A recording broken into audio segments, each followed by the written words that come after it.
Bueno, estamos nuevamente en otra edición del programa y ¿en qué habíamos quedado, Héctor? Bueno, buenas tardes en principio a todos. A ver, el último programa nosotros nos hemos enfocado en la inmediata posguerra de la Primera Guerra Mundial. Hemos hablado de los tratados, del paquete de tratados de París con el Tratado de Versalles a la cabeza y cómo quedó planteada la situación europea, porque lo tenemos que repetir, es importante esto. Mientras en el oeste de Europa, en particular en Estados Unidos, al otro lado del Atlántico y en Francia, regía una cierta euforia, un bienestar, digamos, un buen vivir, ¿no? Aunque no de todas las clases sociales, ¿no?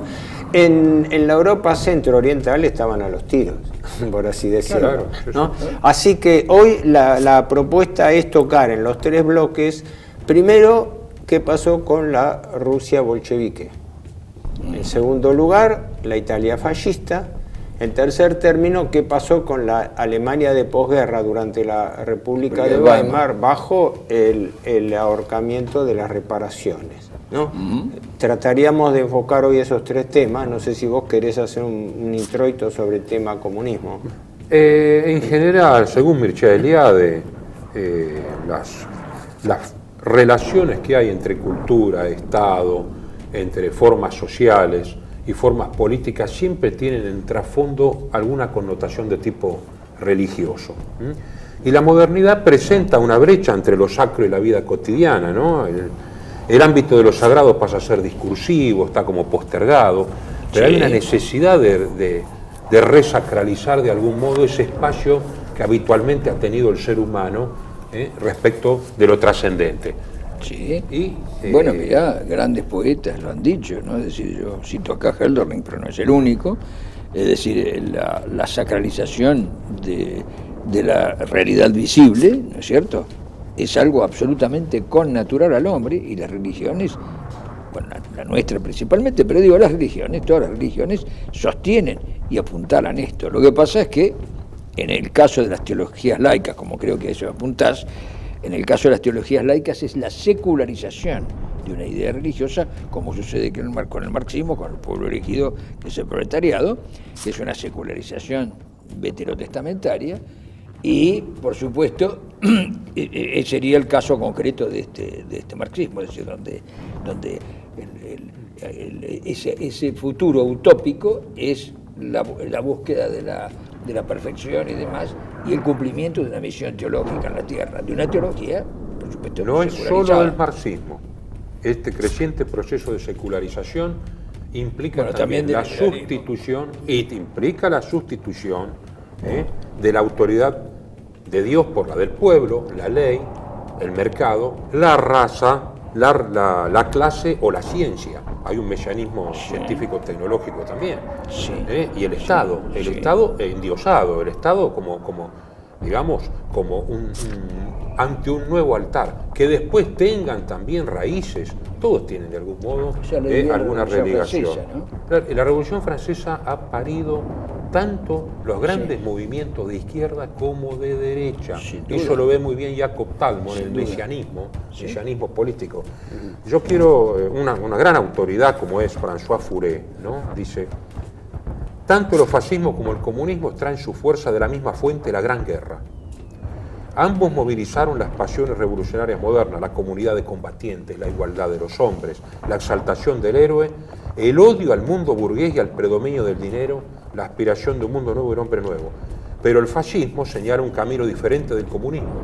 En lugar de la dictadura del proletariado, el Estado-Comunidad Nacional, que constituye el otro gran mito político del siglo XX, de enorme influencia en la época y en las élites europeas. Entonces estamos asistiendo... Yo tengo una observación para eso, es decir, comparto en términos sociológicos eso, pero creo que excede. Creo que los fascismos exceden eso, por eso el fascismo invoca siempre el pasado romano, invoca siempre la tradición corporativa medieval y demás, invoca esa antigüedad. Por eso yo creo que en el caso de los fascismos hay otro elemento más complejo, más complicado, que sería interesante tratarlo más adelante, que no basta solamente decir que es una teología laica. Que no coincide de la revolución y de la contrarrevolución.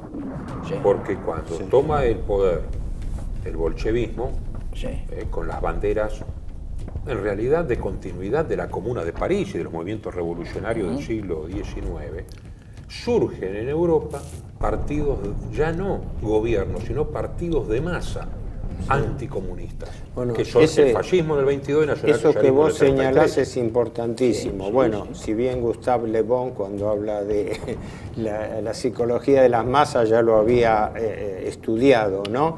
Pero en efecto... interesantísimo, pero es reductivo. Me refiero a que el siglo XX irrumpe con movimientos políticos de masa. Bien o mal orientado, gustado no, pero había una concientización política de las masas. Después discutiremos si era buena, si era mala, si era desviada o no. Toda igual. Pero el pueblo ya no, la población en general no pasa a ser neutra, sino pasa a ser concientizada con alguna bandera, que es lo que vos estás diciendo. Claro, las religiones... Y la gran guerra con la quiebra de la ilusión, del progreso indefinido, de la Belle Époque, suelta las masas. Claro. Sí. Ahora, permitime, si bien estamos en esto no podemos meter más, quizás para los oyentes o para los espectadores, a los hechos. Apenas producida y afianzada la revolución bolchevique en Rusia, ¿no? Después de la victoria roja en las guerras civiles, porque duraron hasta 1921, en algunos lugares hasta un poco más tarde, pero básicamente en 1921. Hay que recordar que Lenin, antes de su ataque, no fue un ACV que tuvo, que quedó hemipléjico, ¿no? Quedó paralizado. Lenin había esbozado en realidad la llamada NEP, Nueva Economía Política, donde no planteaba originalmente una variante de política bolchevique y estatista y colectivizadora. Es importante tenerlo presente, porque en realidad quienes arbitran esos primeros años de la revolución bolchevique fueron básicamente Lenin y Trotsky. Stalin viene a la muerte de Lenin, viene a irrumpir allí con la idea distinta del comunismo en un solo país, ¿no? que pareciera ser el verdadero trasfondo político ideológico. El resto era pura lucha de poder, ¿no? Es sabido que en la Unión Soviética se dio una realidad y con Stalin fue terrible, ¿no? Supuso el stalinismo un quiebre, para mí es un quiebre, porque hay un anterior, es decir, el leninismo-trotskismo, por llamar así, aparte de que Trotsky fue al exilio y demás, hubo una revolución dentro de la revolución. Y lo de Stalin creo que obedece a varias cosas, pero entre otras cosas creó una complicación en la internacional comunista. De hecho, la Internacional Comunista empezó a enfrentarse y muchos comunistas dejaron de serlos y otros se pasaron a otros partidos. Se produjo ahí una situación de enfrentamiento. Los teóricos marxistas dicen que fue un error doctrinario la aparición de Stalin. Claro, porque no saben cómo definir la para los marxistas la realidad siempre es un error doctrinario. Bueno, pero la realidad es. No, pero el trasfondo, lo esencial que yo he visto, aunque no he profundizado tanto el tema, ¿no?, es que la dicotomía o la antinomia Stalin-Trotsky era el universalismo comunista trotskista, que es el que pervive hoy en día básicamente, es decir, la concepción es la visión trotskista del comunismo, frente a la idea de Stalin que estaba afincada en el comunismo en un solo país, porque con todos sus defectos y con toda su crueldad, porque el despotismo realmente fue... lo que es increíble cuando uno analiza la historia soviética, y sobre todo en la época de entreguerra, es lo despiadado de la lucha interna de la propia clase dirigente que se fagocitó. Stalin terminó poco menos que matando al 75% de los primeros camaradas que hicieron la revolución, desde el exilio de Trotsky hasta los juicios de Radek del año 36, 37, Tukhachevsky. Uno lo ve con sorpresa. Y la mano larga de Stalin llegó hasta México, hay que pensar que Trotsky... Exacto. Exacto, después cuando lo manda a matar. Así que Solzhenitsyn, que era un compañero de banco, digamos, ahí no había ningún tipo de miramiento. Claro, eso por un lado, pero hay que reconocer esto, viéndolo desde un punto de vista más aséptico y de los hechos, ¿no? Stalin estaba preocupado, según parece, por la industrialización y el rearme de Rusia. Sí. Esto es importante, porque Rusia ya en la época, las postrimerías de la época de los zares, había empezado un incipiente proceso de industrialización. Pero ocurre que el proceso de migración a las ciudades, el campesinado, etcétera, empezaron a generar problemas sociológicos nuevos, a los cuales Stalin quiso darle respuesta por lo menos en 3 aspectos. La NEP, por ejemplo, creo que formalmente sobrevivió hasta el año 1928. Lo que pasa es que el Estado fue avanzando en estatizar todo para tener el control político.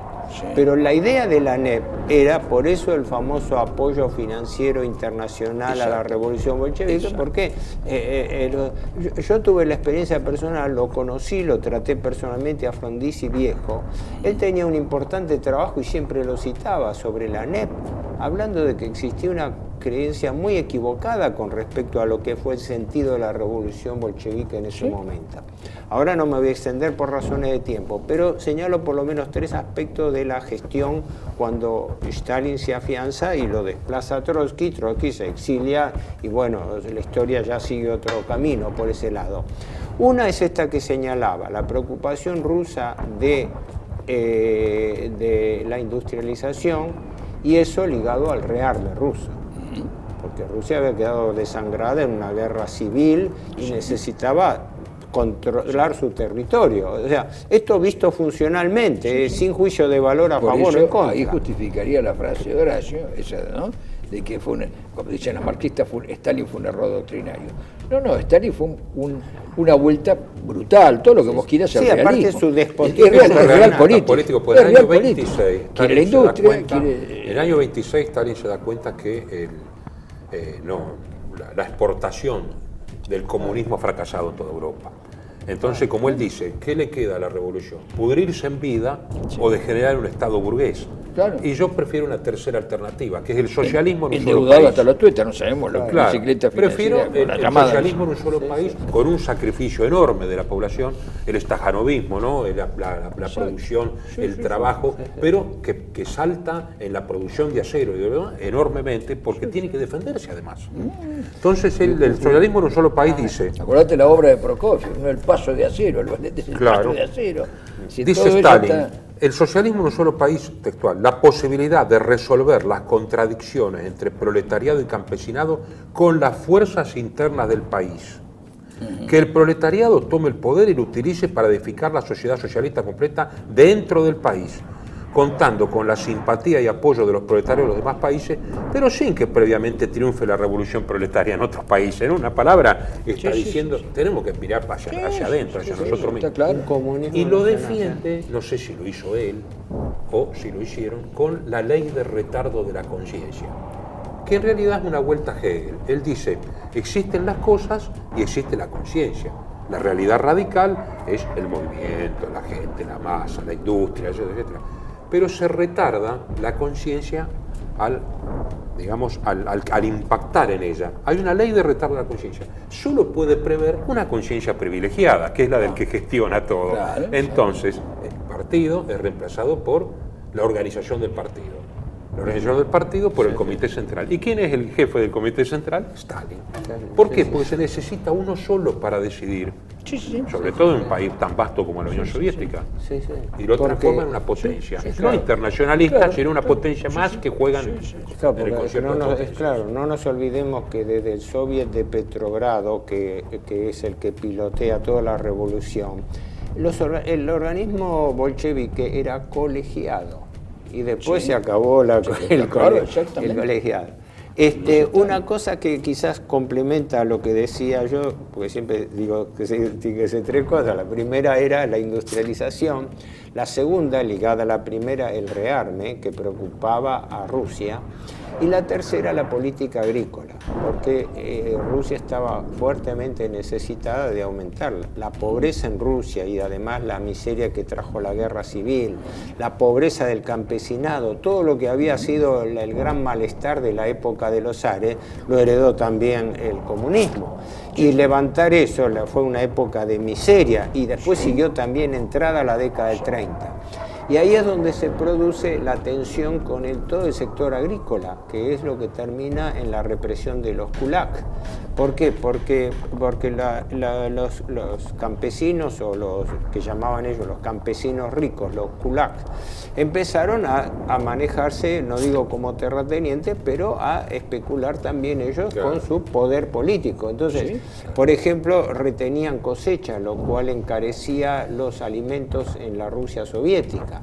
Ahora, ahí la represión fue arbitraria y manu militares, después terminó en el comienzo de la década del 30 con el llamado Holodomor, es decir, la hambruna de Ucrania, que paradójicamente era el granero de Rusia, ¿no? Y todo. Pero, digamos, para no ser confuso en mis consideraciones, esta era la realidad con la cual tenía que convivir el comunismo creciente, el bolchevismo en Rusia, ¿no? Y lo último que agrego importante, en materia internacional, la Rusia de la Unión Soviética había quedado aislada. Y la tabla de salvación que le venía era de Alemania, de la Alemania de Weimar, con el pacto de Rapallo. Porque la Alemania de Weimar fue la primera que reconoció al gobierno bolchevique. Y con eso notablemente reproducía la política bismarckiana de que Alemania y Rusia tenían intereses geopolíticos en común. Claro, acá hay la coyuntura, acá sí hay que hablar de coyuntura. La coyuntura es que la República de Weimar, con las sanciones, con las cantidades de cosas que tiene, está en una estrechez tal que la única vía que le queda, con el ejército reducido hacia 1000 hombres, no tenía dónde entrenar sus ejércitos. En ambos casos, el tema también era reconstruir el aparato militar. Exactamente.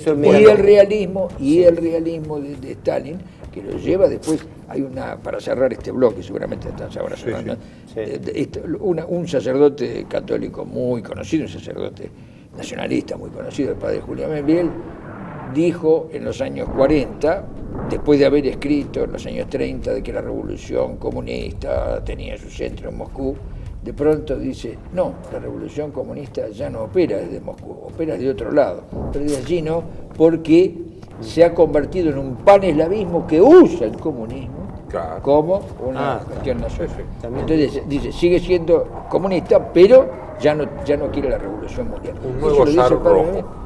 Pero bueno, hacia la cristiandad es el libro donde dice esto. Cerramos este primer bloque tratando de haber tirado en una apretadísima síntesis esto, porque nosotros, recuerdo, lo que estamos analizando es qué pasó en Europa y en parte del mundo en la década del 20, es decir, inmediatamente después de la Primera Guerra Mundial. Así vamos barriendo los acontecimientos. Ahora, hacemos un alto.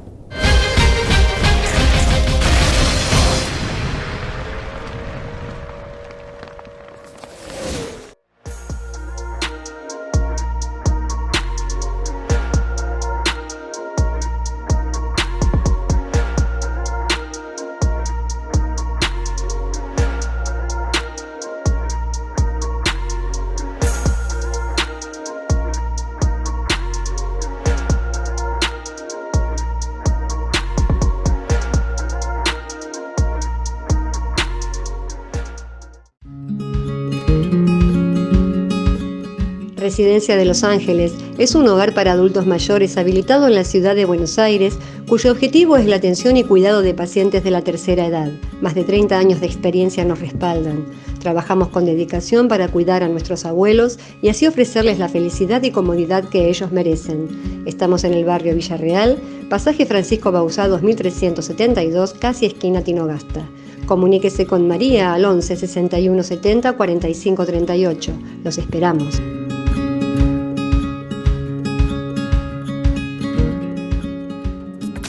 Bienvenidos a CEPA, Centro de Estudios del Pensamiento Americano. Nuevo sitio web de cursos de formación en política, filosofía, historia, literatura, geopolítica, religión, psicología y más.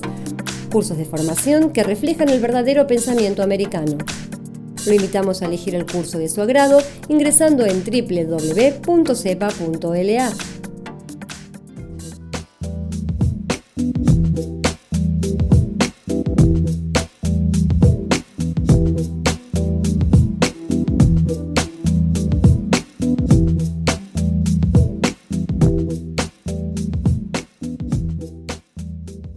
Decir siempre la verdad primero tiene un precio. Pero todos los días, en cada programa, en cada reportaje, en cada esclarecimiento, descubrimos que decir la verdad vale la pena. Decir siempre la verdad tiene un precio. Pero cada vez que recibimos tu apoyo, entendemos que seguir luchando vale la pena. Dependemos de tu ayuda. TLB1, toda la verdad primero.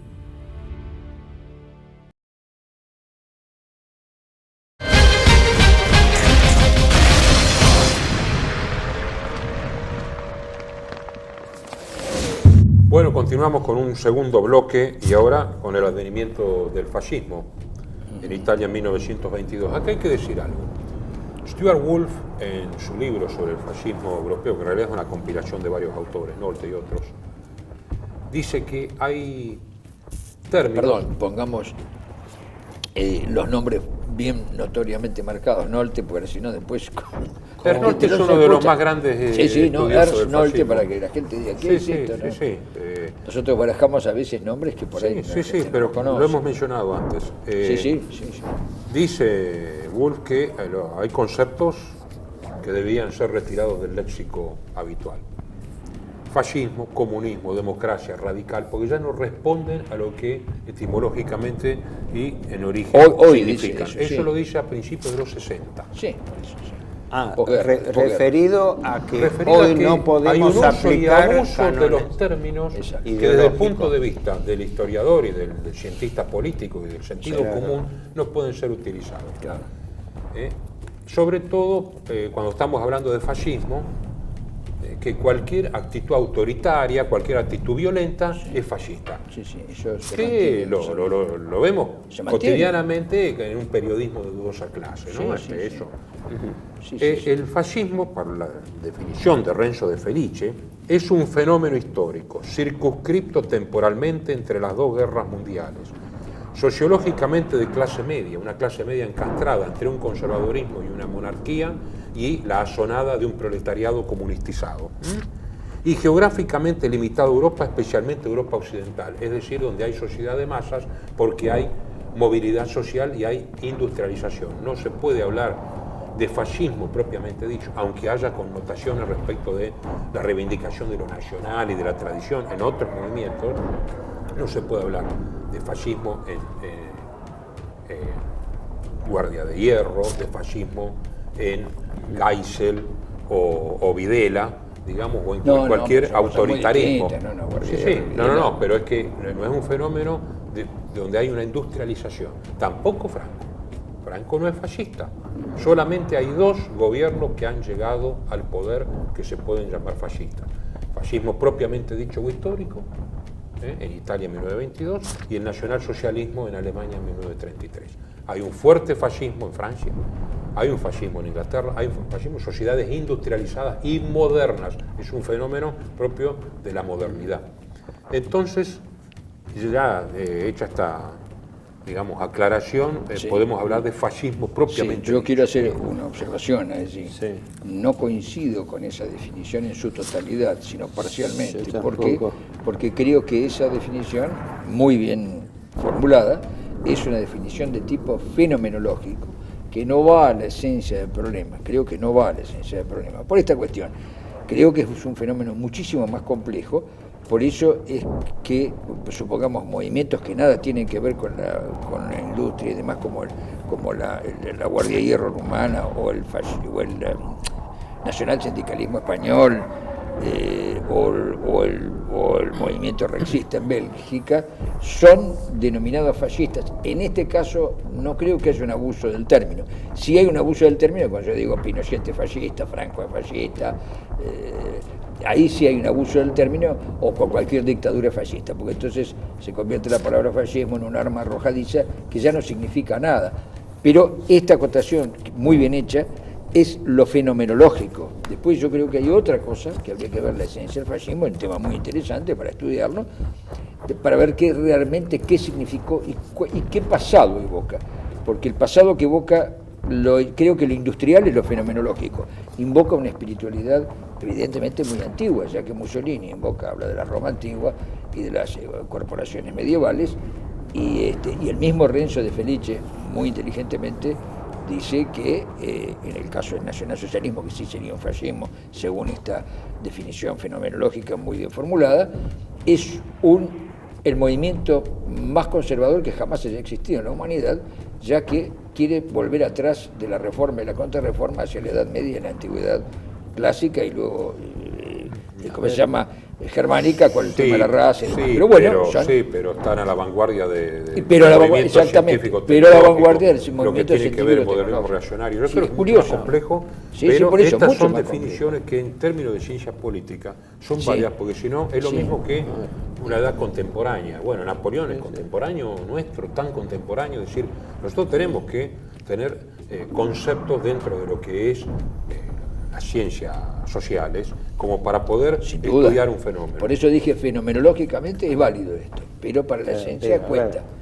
Primero, correcta tu aclaración eso, porque si no entramos en la dialéctica híbrida de izquierda. No, dialéctica no. La esencia de una cosa no es entrar en dialéctica. No, espera, déjame terminar. Digo, la falsa dialéctica de izquierda-derecha, que se utiliza hoy en día, donde se confunde una supuesta derecha económica con una supuesta derecha política y cosas, toda esa terminología confunde. Pero vamos a las fuentes. Mussolini, que se preocupó en escribir la palabra fascismo en la enciclopedia Treccani, ¿no? Define ahí una serie de características de cómo era el fascismo, es decir, no es la versión que otros dan del fascismo, sino la que él mismo define. Exactamente. Y hay un concepto, entre tantos, que vuelca Mussolini, que es fundamental: el totalitarismo. No hay ninguna duda. Pero ¿qué era ese totalitarismo? La famosa frase de Mussolini: todo dentro del Estado, nada fuera del Estado. ¿Por qué? Porque ahí subyacía la idea del transpersonalismo político, que el Estado está por encima de los individuos y por ende condiciona el comportamiento. Esa es una realidad importante y diferencial, porque esa concepción del transpersonalismo difiere radicalmente de la teoría del contrato social. Claro. Y además convierte al Estado, es decir, el Estado, que para mí, o creo que para cualquier persona con sentido común y para los estudiosos también, es una entidad jurídico-normativa para el bien común. Esa es la función, es como un instrumento el Estado. El problema es lo que está detrás del Estado. Bueno, eso justamente la definición de Mussolini. Fascismo es una concepción espiritualista, surgida de la reacción del siglo contra el flaco y materialista positivismo del 800. El fascismo quiere un hombre activo, empeñado en la acción con todas sus energías, consciente de las dificultades y presto a enfrentarlas, pues concibe la vida como lucha. El fascismo es una concepción religiosa, en la cual el hombre es visto en su inmanente relación con una ley superior y una voluntad trascendente, antiindividualista. La concepción fascista está por el Estado, con mayúscula. Conciencia y voluntad universal del hombre en su existencia histórica. El Estado fascista es la forma más alta y potente de la personalidad, porque es una fuerza espiritual que potencia como síntesis y unidad de todo valor la vida del pueblo. Esto es una visión distinta del Estado, como estamos viendo. Bueno, porque sigue a Gentile. Exacto. Yo tenía anotado eso. El grupo intelectual que dio origen a lo que después iba a ser el cuerpo de ideas fascistas, estuvo piloteado fundamentalmente por gente como Giovanni Gentile y otros más, que partían de esta otra concepción del Estado, lo que yo llamo transpersonalismo, no yo lo llamo, yo adhiero a la idea del transpersonalismo político, ¿sí? Que el interés del Estado está por encima del interés de los individuos, que es una teoría muy discutida y además contraria al idealismo utópico democrático, ¿no? Sí. De que el Estado es la suma de los individuos, ¿no? O sí. sea, es el agregado. Y un tema importante es el tema del autoritarismo en las circunstancias que lo vivía Mussolini. Porque ahora, claro, como vos decís muchas veces, con el diario del lunes o con los hechos históricos todo hablamos fácilmente, pero había que controlar la situación política en la Italia de 1922 cuando Mussolini hace la marcha sobre Roma el 28 de octubre, ¿no?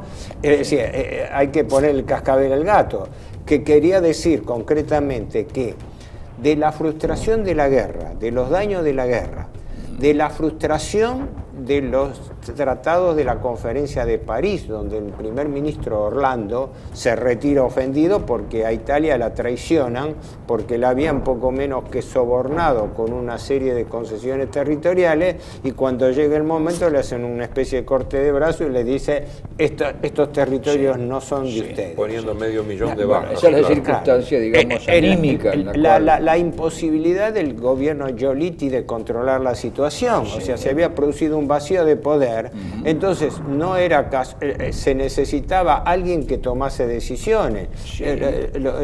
En ese sentido hay mucha analogía con lo que después ocurre con Perón en la Argentina, sí, que en realidad hay que asociarlo, Perón, sí, con la figura. Vamos a decir una frase políticamente incorrecta para que se pongan nerviosos y se raquen.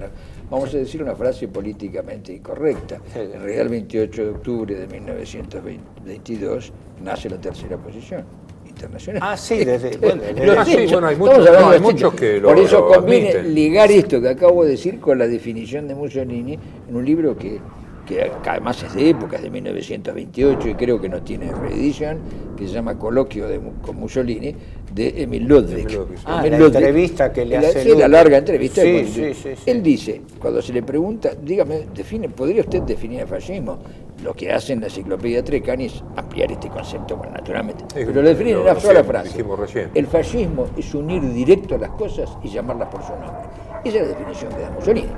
Sí. Como es el padre de la criatura, bueno, en fin. Hay una cosa fundamental. El fascismo se da, digamos, toma el poder en los dos países que advienen tarde a la unidad política. El liberalismo en Gran Bretaña viene desde prácticamente 1215, desde la Carta Magna, cuando hay un juego partidocrático y un condicionamiento del rey. Es con natural en Inglaterra, de hecho es verdad. Y por trasvasamiento a los Estados Unidos, cuando surgen los padres fundadores, etcétera, etcétera. Sí. En cambio, el liberalismo llega débil a la Europa continental.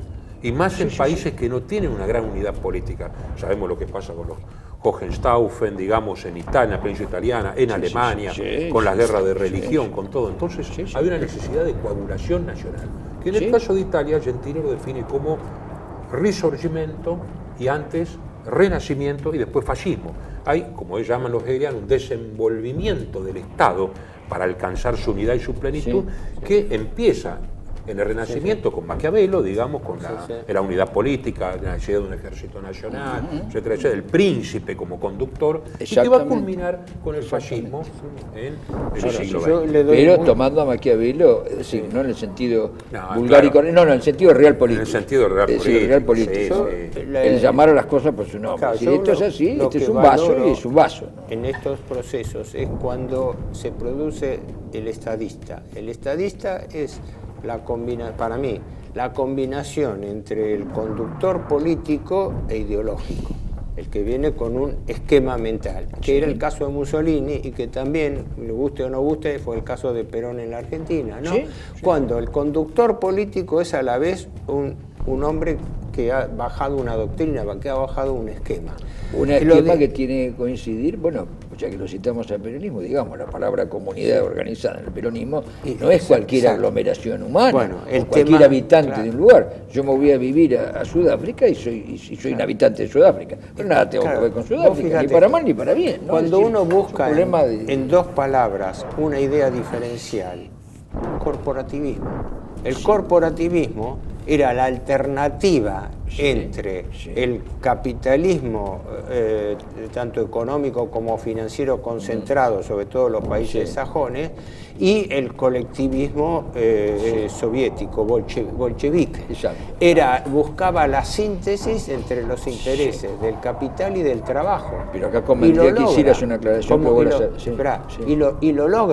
Y lo logra institucionalmente, cosa que es importante, es decir, lo logra a través de la Cámara de Fasci, 268 grupos corporativos que definen. Con lo cual concilia los intereses entre la industria, entre el empresariado y el sindicalismo, porque entre los pensadores que más influyeron en Mussolini está George Sorel. George Sorel venía a caballo de las ideas del sindicalismo. Hay dos claves.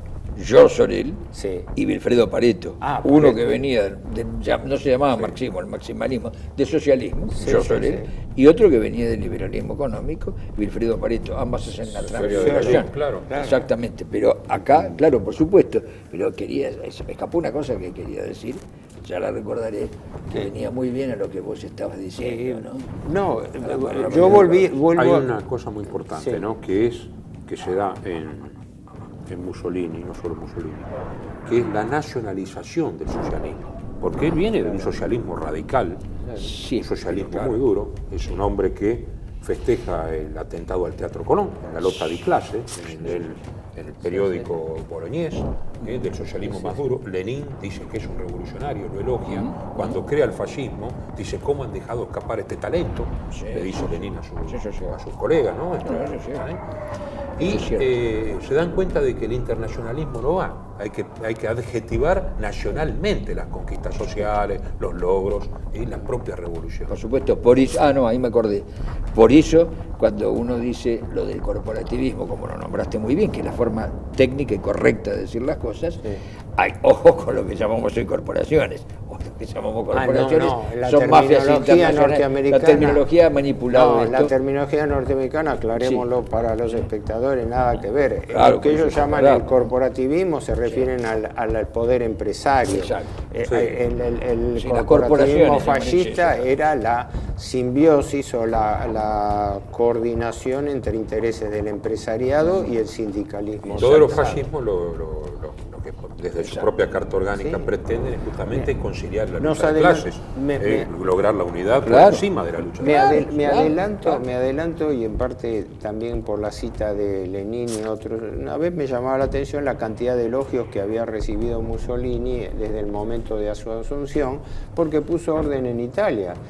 La gran contradicción que arrastraba internamente Mussolini fue que la nobleza italiana y el propio rey Vittorio Emanuele III, no le simpatizaban tanto. A la nobleza italiana convivía con Mussolini, pero Mussolini era primer ministro de una monarquía muy ligada a intereses internacionales.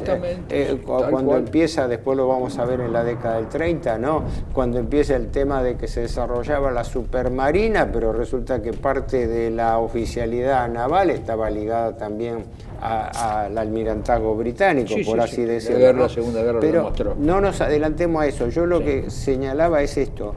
Mussolini, después, sobre todo en la década de 30, fue en realidad un árbitro de la política europea, porque era un hombre que equidistante podía hablar con todo el mundo. Además, en Múnich hablaba todos los idiomas. Es claro. La tercera posición, además hablaba todos los idiomas. La tercera posición, es decir, por eso digo que dicen. Ahora que antes de cerrar el bloque, lo dice Perón también, ¿no? Una cosa importante que es la influencia de D'Annunzio.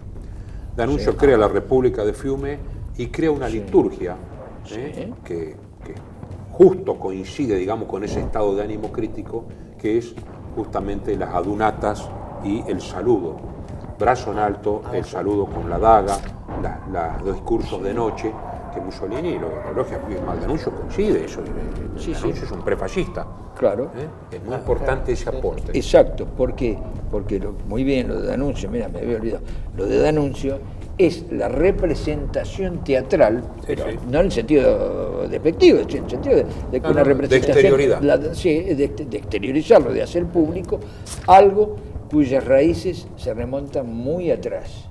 Porque yo creo que cuando se habla de la vieja de la Roma imperial y de la Europa medieval, en el caso del fascismo, creo que no son figuras retóricas, son figuras que responden a una esencia o algo que el fascismo defiende como esencia. Podemos estar de acuerdo o no, eso es otro tema, pero tenemos que decir las cosas como son. Pero la calidad conciliatoria de Mussolini, porque se habla de una época del consenso y después de una época muy bien hecho. Del imperio, ¿no?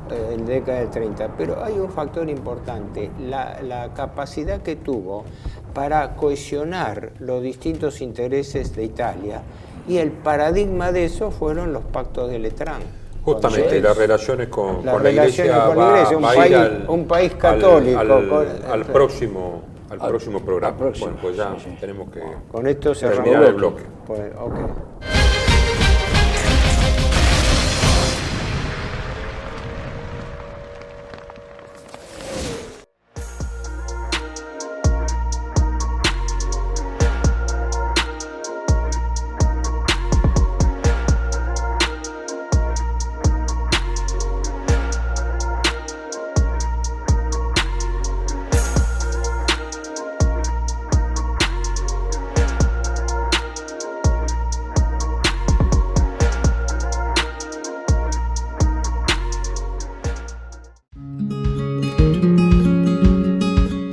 Residencia de Los Ángeles es un hogar para adultos mayores habilitado en la ciudad de Buenos Aires, cuyo objetivo es la atención y cuidado de pacientes de la tercera edad. Más de 30 años de experiencia nos respaldan. Trabajamos con dedicación para cuidar a nuestros abuelos y así ofrecerles la felicidad y comodidad que ellos merecen. Estamos en el barrio Villarreal, pasaje Francisco Bauzá 2372, casi esquina Tinogasta. Comuníquese con María al 11 61 70 45 38. Los esperamos.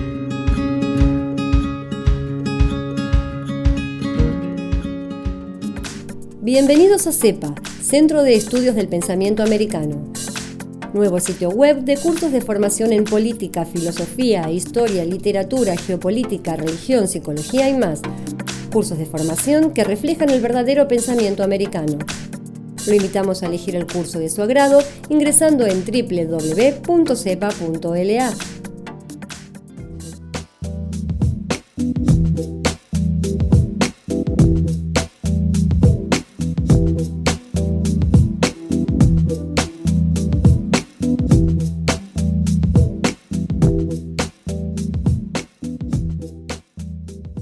Decir siempre la verdad primero tiene un precio. Pero todos los días, en cada programa, en cada reportaje, en cada esclarecimiento, descubrimos que decir la verdad vale la pena. Decir siempre la verdad tiene un precio. Pero cada vez que recibimos tu apoyo, entendemos que seguir luchando vale la pena. Dependemos de tu ayuda. TLB1. Toda la verdad primero.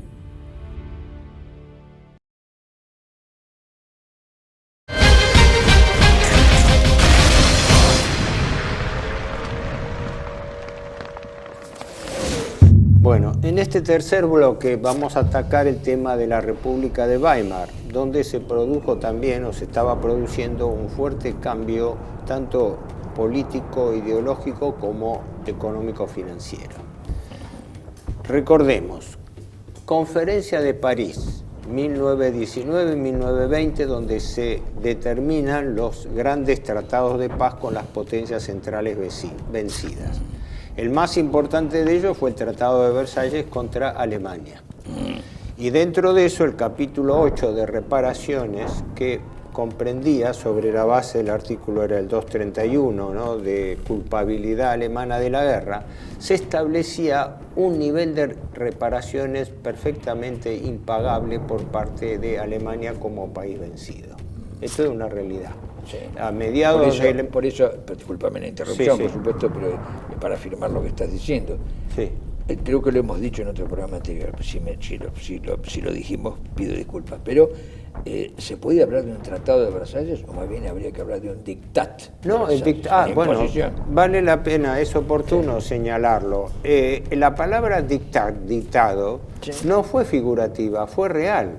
Los delegados alemanes que concurrieron, rebobinemos un poco a lo que hablábamos. La conferencia de París fue organizada a través de 7 u 8 comisiones de expertos, que da la casualidad que eran una mezcla de financistas y pensadores políticos. Ahí tuvo mucho que ver el grupo político de Inquirer, que era el grupo de intelectuales que con Isaiah Brouman, Bernard Baruch, etcétera, manejaban el gobierno de Wilson, ¿no? Esas comisiones trabajaron entre el armisticio del 11 de noviembre y primeros meses del año 19. El Tratado de Versalles, como símbolo del 28 de junio, que fue el asesinato en Sarajevo del archiduque Francisco Fernando, eligieron esa fecha simbólica que me parece que no sé si estuvo bien elegida. Si mencionamos esto en un programa anterior, claro, es cierto, conviene para recordarlo. firmarlo. Los delegados alemanes, uno el conde Brockford, no sé qué es lo que llegaron. ¿Cómo? Brockdorf-Rantzau y otro delegado. Habían llegado, parece, 48 horas antes, o sea, no hubo ninguna negociación. Llegaron los delegados alemanes y le presentaron el tratado. Yo creo que, no sé si lo traje acá la otra vez porque lo tengo fotocopiado, son 400 y pico páginas el tratado, que comprendía una rendición incondicional de Alemania. La delegación alemana se retira sin firmarlo, este conde que había concurrido, y luego es el gobierno socialdemócrata, Ebert, el que manda a los delegados para aceptar las condiciones del Tratado de Versalles. Por eso la palabra dictat, que fue usada desde el primer momento, no solamente después por los nazis, era textual, es decir, no fue un tratado negociado, fue un tratado unilateral impuesto. Ahora se puede hacer una comparación. Perdón, no una interrupción. Se puede hacer una comparación entre el dictat de Versalles y los tratados que firmamos nosotros en Madrid, porque da la impresión de que estos no hablemos. Yo tengo un trabajo que se llama eso, el tratado, pero quiero decirlo muy sintéticamente, es decir, si yo le digo al enemigo, sí, ríndase, no hay problema, después arreglamos, y le impongo después una cosa tremenda, evidentemente no puede ser que yo no lo supiera antes de hacerlo. Es decir, creo que hay un doble juego allí. Primero rendite y arreglamos todo, no hay problema, somos amigos. Pero cuando llega el momento de firmar, somos absolutamente enemigos y te pido la rendición incondicional. Déjame llegar a eso porque es una observación importante. Pero volvamos a Alemania, 1919, Tratado de Versalles, imposición de reparaciones.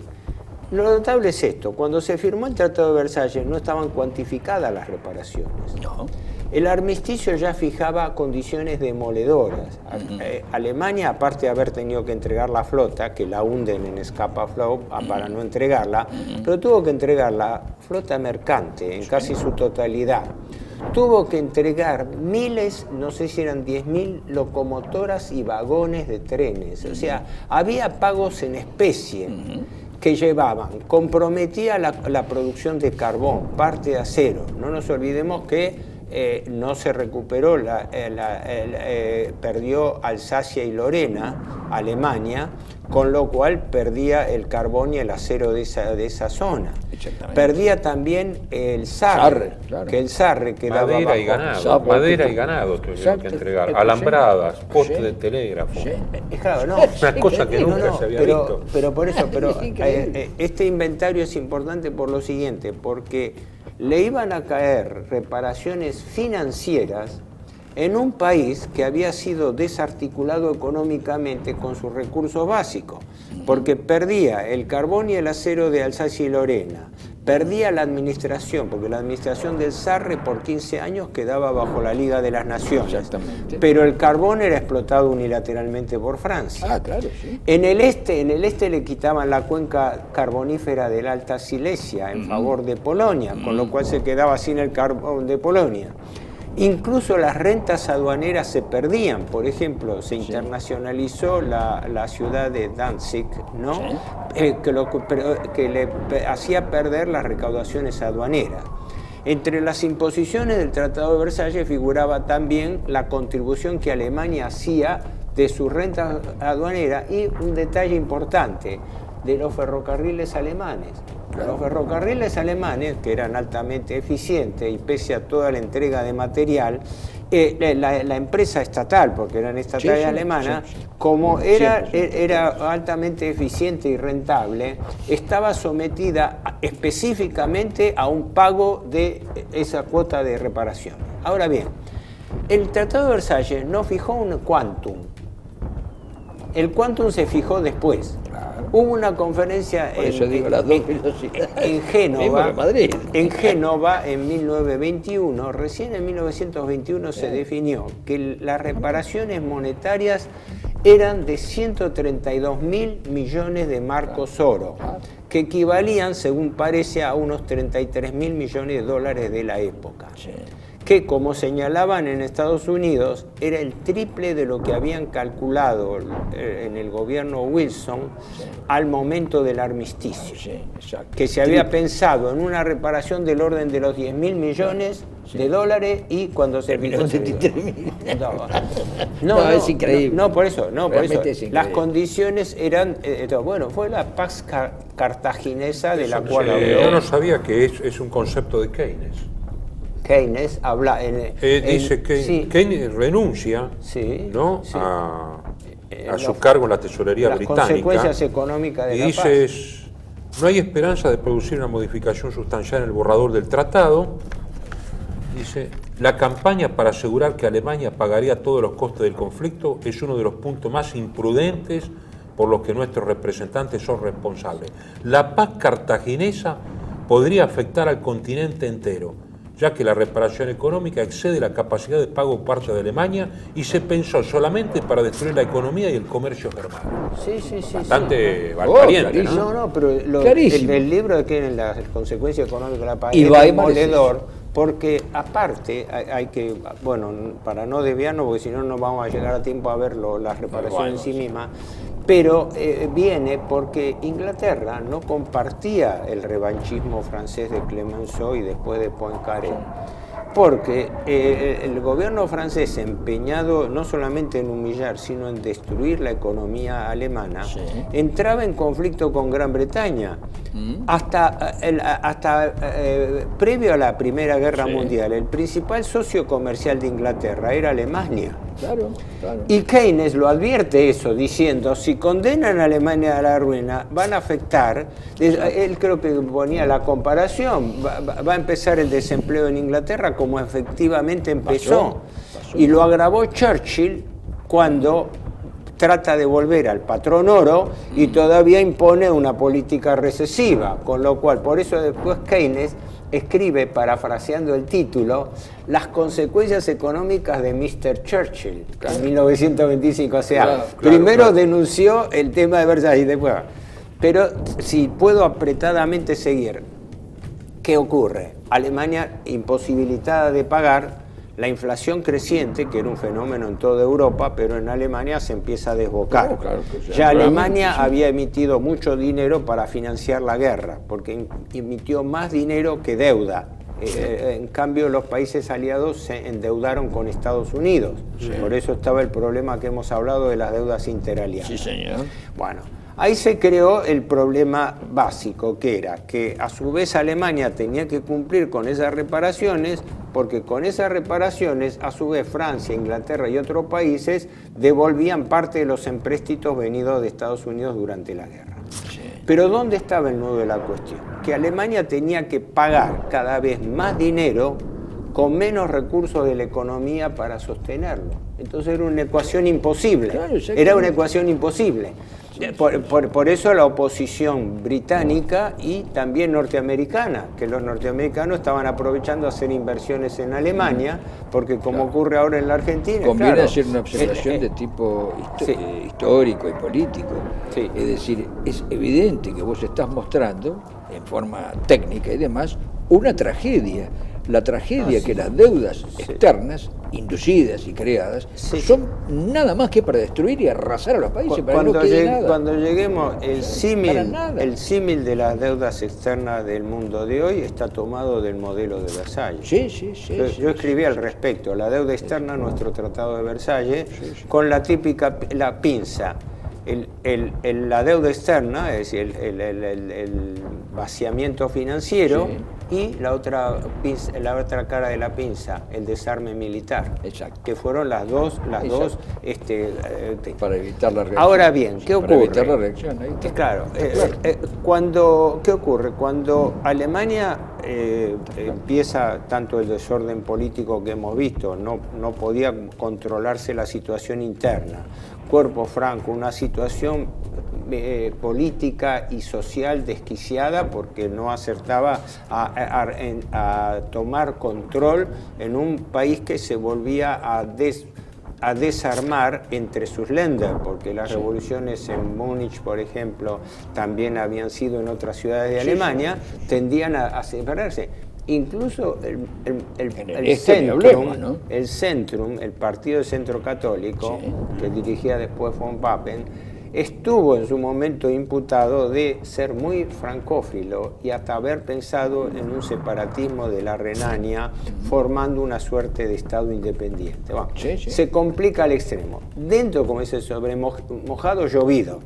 Dentro de eso venían las reparaciones impagables. ¿Qué ocurre? Cuando Alemania no puede pagar, retrasa sus cuotas. Entonces, en forma intemperante, a principios del año 1923, Francia, que también con Bélgica, invaden Alemania, ocupan el Ruhr, la cuenca de Ruhr, para cobrarse en especie con el carbón alemán lo que Alemania le había suspendido.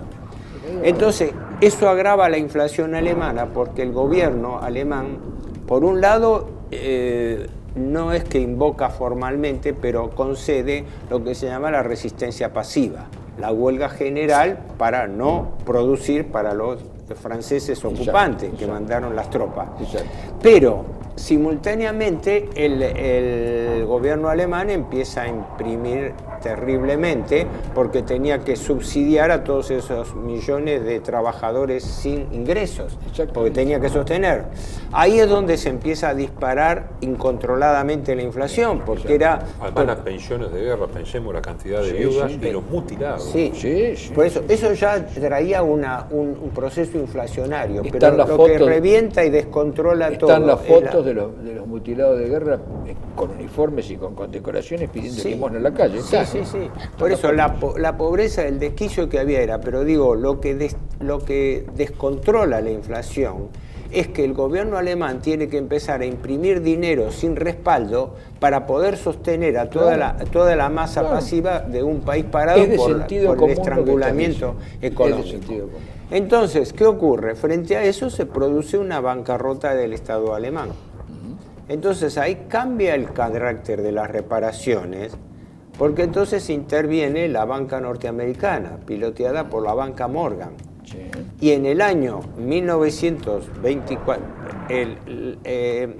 fines de 1923, el marco ya se había disparado a valores inmanejables. Creo que eran 4 billones de marcos por dólar, o sea, se había licuado. En el restaurante la gente pedía todo, incluido el postre, porque al momento del postre ya había aumentado todo. Claro, la comida. Una vieja señora alemana conocida que era chica en ese momento, contaba que ella llegaba de la escuela y la madre le daba dinero para ir a comprar unas golosinas al kiosco, que el dinero le daba algo así, y que se tenía que apurar porque si llegaba ya podían haber cambiado. Es increíble, no, es increíble. Había, creo que, no sé si centenares de imprentas que se dedicaban solamente a imprimir billetes. Con la paradoja, claro. Mira, con la paradoja casi surrealista, ¿no? De que era más barato empapelar una casa con billetes que con papel. Sí, hay fotos podemos con estar eso, media hay fotos, hora. Hay fotos con eso. Sí, exacto. Sí, hay fotos. Ahora, espera, pero ¿dónde está la trampa de todo esto? Porque este fue el desastre provocado, esto no se produjo por una fatalidad de la naturaleza. No, claro, entonces aparece el prestamista de última instancia, los Estados Unidos, y desembarca en Alemania, creo que era el general retirado, Charles Dawes, D-A-W-E-S, cuyo equipo era formado por todos banqueros de la banca Morgan, dirigido por Owen Young, que después lo sustituye. El famoso Owen Young. Porque parece ser que Charles Dawes no manejaba el tema económico, era un militar que había sido puesto allí al frente. Entonces, ¿qué ocurre? Ahí es donde se le da la fórmula de pago a Alemania. ¿Cuál es la forma de pago a Alemania? Primero, un plan de pagos a 60 años, a razón de que Alemania pagase 2.500 millones de marcos oro por año, que no los podía pagar, ¿no? Y que para estabilizar el marco, porque si no, no había patrón de referencia, una cosa notable, se internacionalizaba el directorio del Reichsbank. Claro. ¿Por qué? Porque la mitad de los directores eran extranjeros. El director era un holandés, el vicedirector era un inglés. ¿Por qué? Para asegurar que, por eso cuando interviene Schacht, que el Hartmann Schacht, el banquero, interviene, en su libro lo explica bastante, eso, la estabilización del marco, él que fue considerado después mago de la finanza y todo, él estabiliza la situación a través de uno de los planes de ajuste más duros que tuvo Alemania. ¿Para qué? Para atenerse a las condiciones del plan Dawes.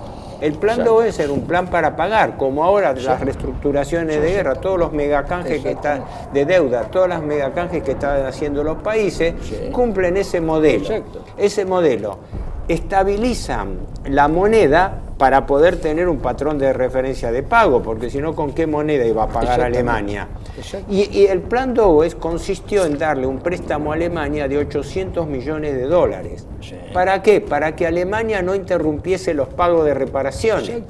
Entonces, desde ese momento, que tiene ya un siglo de vida, por eso, y que siempre fracasó, pero siempre llevó a la miseria. Desde ya, yo digo siempre, ese fue el modelo que estamos viviendo ahora. Por eso cuando nosotros hacemos este programa de la crisis del siglo XX, no nos interesa solamente hacer una recapitulación de aspectos históricos, sino cuáles de esos aspectos históricos perviven hasta nuestra época. Intactos. Ahora, es uno, intacto.